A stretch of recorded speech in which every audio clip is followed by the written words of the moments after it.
নমস্কার বন্ধুরা, আজকে আবার একটা নতুন ভিডিও নিয়ে চলে এসেছি। আজকে অনেকদিন পর কিন্তু চিকেন রান্না করে দেখাবো একদম টেস্টি ভাবে। কারণ আজকে চিকেনের রেসিপিটা কিন্তু একটু ইউনিক হচ্ছে, খুবই টেস্টি লাগবে খেতে। আর সঙ্গে কিছু বাটা মশলা দিয়েও বানাবো। আজকের ভিডিওটা কিন্তু খুবই ভালো হতে চলেছে, শেষ পর্যন্ত দেখার অনুরোধ রইল। তাহলে প্রথমে চিকেনটা ম্যারিনেট করা যাক। দেখুন বন্ধুরা, আধা কিলোর মতন আপনাদের দাদা এখন যে হাড় সমেত যে চিকেনটা থাকে না, একদম সলিড মাংস রয়েছে আর হাড় সমেত চিকেনটাও রয়েছে। এরকম চিকেন খেতে কিন্তু খুবই ভালো লাগে। এরকম দেখুন, এরকম সাইজের। তো দেখুন একদম সলিড মাংসও রয়েছে আর একদম হাড়টাও রয়েছে। এরকম এই রেসিপিটা কিন্তু এরকম সলিড মাংস আর এরকম হাড় দিয়ে কিন্তু খুবই ভালো হয়। তো চিকেনটা ম্যারিনেট করব। প্রথমে অল্প একটু হলুদ গুঁড়ো আর অল্প একটু লবণ, বেশ কিছুটা পরিমাণ সরষের তেল, সব কিছু ভালো করে মাখাবো। যত ভালো করে মাখাবেন ততই কিন্তু মাংসের টেস্টটা খুব ভালো আসবে। এই দেখুন বন্ধুরা, খুব ভালোভাবে আমি কিন্তু মাখিয়ে নিয়েছি। এখন এটা ঢাকা দিয়ে সাইডে প্রায় আধা ঘন্টার মতন এইভাবেই রেখে দেবো। ওদিকে মাংসটা ম্যারিনেট করছে, তো আমি এখানে যে মশলাটা বাটতে হবে সেটা বেটে নিচ্ছি। অল্প একটু আদা আর কিছু কোয়া রসুন নিয়েছি। প্রথমে আদা আর রসুনটা বেটে নেব।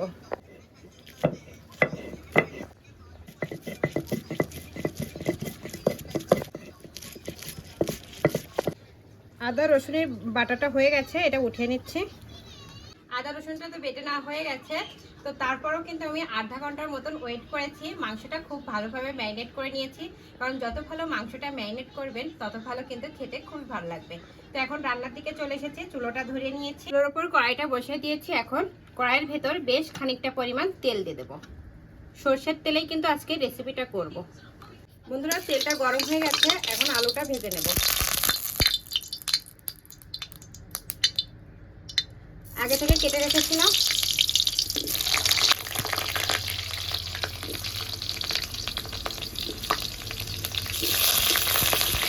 এটা দেখুন বন্ধুরা, আলুগুলো আমি একদম লাল লাল করে ভেজে নিয়েছি। এবার এগুলো উঠিয়ে নেব।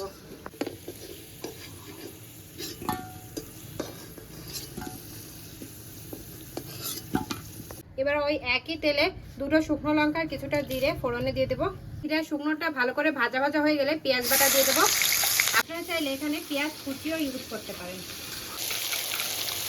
পেঁয়াজ বাটাটা খুব ভালো করে তেলের সঙ্গে একটু ভেজে নেব, যাতে পেঁয়াজের কোনো কাঁচা গন্ধটা না বের হয়। পেঁয়াজটা খুব ভালো করে আমি ভেজে নিয়েছি। এবার আদা রসুন বাটাটা দিয়ে দেব। আদা রসুন বাটা দিয়েও খুব ভালো করে ভেজে নেব। এই যে দেখুন বন্ধুরা, আদা রসুন পেঁয়াজটা খুব ভালো করে আমি ভেজে নিয়েছি। তো এখন অল্প একটু জল দিয়ে দেবো। গুঁড়ো মশলাগুলো দিয়ে দেবো। হলুদ গুঁড়ো, ধনিয়া পাউডার, স্বাদ মতো লবণ, শুকনো লাল লঙ্কার গুঁড়ো। খুব ভালো করে এবার মশলাটা কষাবে। বন্ধুরা, এই যে দেখুন বন্ধুরা, খুব ভালোভাবে আমি মশলাটা কষিয়ে নিয়েছি। এই মশলা কষার মতন দুটো রসুন আর ওই যে আগে থেকে ম্যারিনেট করা চিকেনটা দিয়ে দেবো। চিকেনটা দিয়ে খুব ভালো করে মশলার সঙ্গে আমি বেশ কিছুক্ষণ কষিয়ে নেব। 10 থেকে 15 মিনিটের মতন কষিয়ে নিলেই হয়ে যাবে। মাংসটা আমি কষিয়ে নেব ঢাকা দিয়ে দিয়ে। এই যে দেখুন বন্ধুরা, খুব ভালোভাবে দেখুন মাংসটা কষানো হয়ে গেছে। মাংসের থেকে কিন্তু তেলটা ছেড়ে দিয়েছে আর কালারটাও দেখুন কত সুন্দর এসেছে। এই পর্যায়ে আগে থেকে ভেজে রাখা আলুটা দিয়ে দিলাম।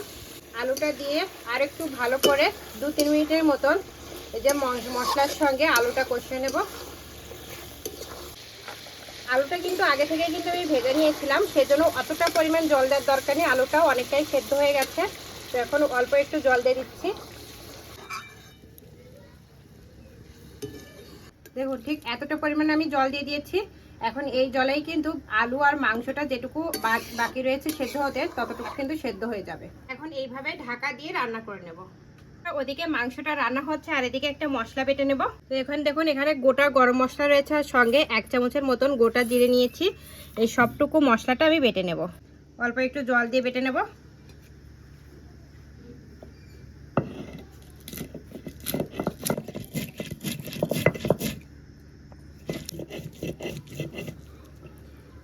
এই যে দেখুন বন্ধুরা, মশলাটাও বেটে নেওয়া হয়ে গেছে।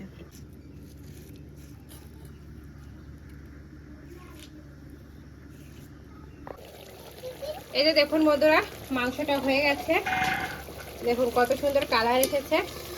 আর দেখেছেন গ্রেভিটাও কিন্তু খুব ভালো এসেছে। এইভাবে কিন্তু ওই যে নান, পরোটা কিংবা রুটির সঙ্গে কিন্তু খুবই ভালো লাগে খেতে। আলুটাও দেখুন সেদ্ধ হয়ে গেছে। তো এখন এর উপর থেকে 4টে কাঁচা লঙ্কা চেরা দিয়ে দেবো। সঙ্গে যে আমরা মশলাটা বেটে রেখেছিলাম না, সেই বাটা মশলাটা দিয়ে ভালো করে মিশিয়ে ব্যাস নামিয়ে নিলেই রেডি।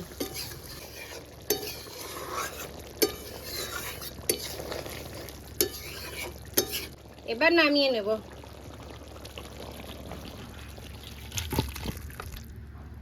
এই যে দেখুন বন্ধুরা, খেতে বসে গেছি। এখন খেয়ে টেস্ট করে বলবো কেমন হয়েছে।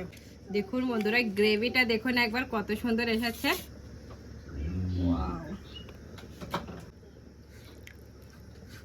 চিকেনটা কত সুন্দর সফট হয়েছে।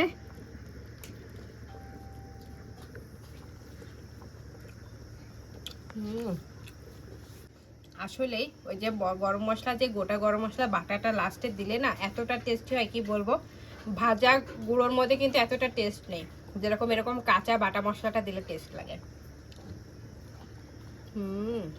খুবই টেস্ট।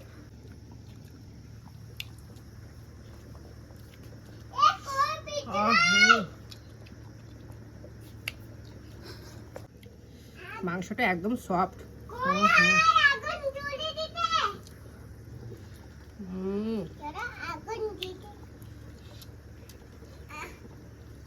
বন্ধুরা, আজকের রেসিপিটা জাস্ট ফাটাফাটি হয়েছে। আপনারা কিন্তু বাড়িতে একবার হলো এইভাবে চিকেন বানিয়ে খাবেন আর আমাকে কমেন্ট করে জানাবেন কেমন হয়েছে। তাহলে আজকে এই পর্যন্তই। আমার এই রেসিপিটা যদি আপনাদের ভালো লাগে তাহলে অবশ্যই লাইক, কমেন্ট, শেয়ার করবেন। আমার চ্যানেলে যদি আপনারা নতুন হয়ে থাকেন তাহলে সাবস্ক্রাইবও করে দেবেন। আর হ্যাঁ, অবশ্যই পাশে থাকা বেল আইকনও প্রেস করবেন, তাহলে এরকম নিত্য নতুন ভিডিও সর্বপ্রথম আপনার কাছে যাবে। আর বাড়িতে একবার হলো এইভাবে মাংস রান্না করে খাবেন আর আমাকে কমেন্ট করে জানাবেন কেমন হয়েছে। তাহলে আজকে এই পর্যন্তই। নমস্কার।